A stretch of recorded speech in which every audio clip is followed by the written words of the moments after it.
Chapter 43, Our Gooseberry. Instead of taking me to jail, the sheriff drove me to Coeur d'Alene with the deputy following us in Gramps' car. The sheriff gave me a lengthy and severe lecture about driving without a license, and he made me promise that I would not drive again until I was 16. Not even at Gramps' farm, I said. He looked straight ahead at the road. I suppose people are going to do whatever they want to on their own farms, he said, as long as they have a lot of room to maneuver and as long as they are not endangering the lives of any other persons or animals. But I'm not saying you ought to. I'm not giving you permission or anything. I asked him to tell me about the bus accident. When I asked him if he had been there that night and if he had seen anyone brought out of the bus, he said, "You don't want to know all that. A person shouldn't have to think about those things." Did you see my mother? I saw a lot of people, Salamanca, and maybe I saw your mother and maybe I didn't. But I'm sorry to say that if I did see her, I didn't know it.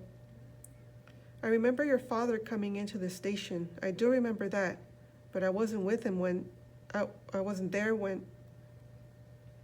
Did you see Mrs. Cadaver? I said.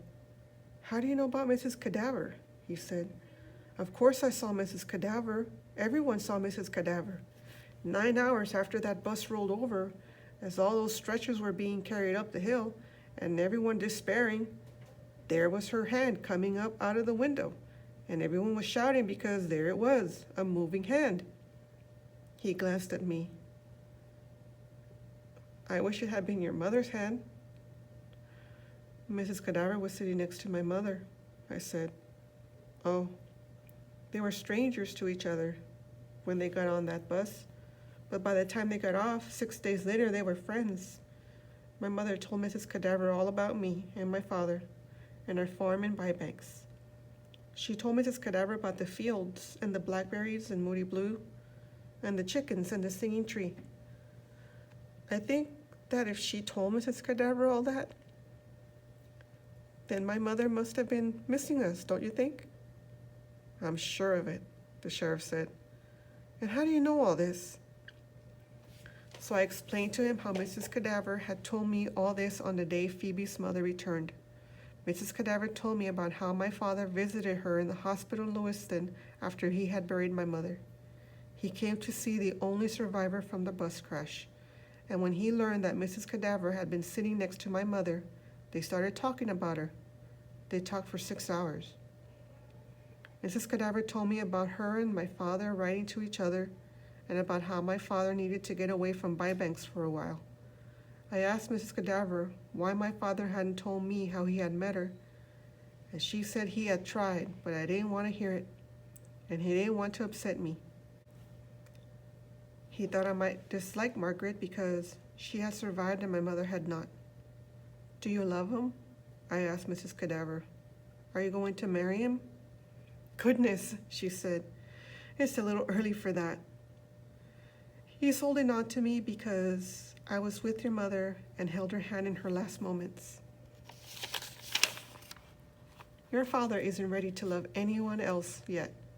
Your mother was one of a kind. That's true, she was. And even though Mrs. Cadaver had told me all this and had told me how she had been with my mother in her last minutes, I still did not believe that my mother was actually dead. I still thought that there might have been a mistake. I don't know what I had hoped to find in Lewiston. Maybe I expected that I would see her walking through a field and I would call to her and she would say, "Oh, Salamanca, my left arm," and "Oh, Salamanca, take me home." I slept for the last 50 miles into Coeur d'Alene, and when I awoke, I was sitting in the sheriff's car outside the hospital entrance. The sheriff was coming out of the hospital. He handed me an envelope and slid it in beside me on the seat. In the envelope was a note from Gramps giving me the name of the motel he was staying at. Beneath that, he had written, "I am sorry to say that our gooseberry died at 3 o'clock this morning." Gramps was sitting on the side of the bed in the motel talking on the telephone. When he saw me and the sheriff at the door, he put the phone down and hugged me to him. The sheriff told Gramps how sorry he was and that he didn't think it was the time or place to give anybody a lecture about underage granddaughters driving down a mountainside in the middle of the night. He handed Gramps his car key and asked Gramps if he needed help making any arrangements. Gramps said he had taken care of most things. Gramps' body was being flown back to Banks, where my father would meet the plane. Gramps and I were going to finish what had to be done in Coeur d'Alene and leave the next morning. After the sheriff and his deputy left, I noticed Gramps and Gramps' open suitcase. Inside were Gramps' things, all mixed in with Gramps' clothes. I picked up her baby powder and smelled it. On the desk was a crumpled letter. When Gramps saw me look at it, he said, "I wrote her a letter last night. It's a love letter." Gramps lay down on the bed and stared up at the ceiling. "Chickabiddy," he said, "I miss my gooseberry." He put one arm over his eyes. His other hand patted the empty space beside him. "This ain't," he said. "This ain't." "It's okay," I said. I sat down on the other side of the bed and held his hand. "This ain't your marriage bed."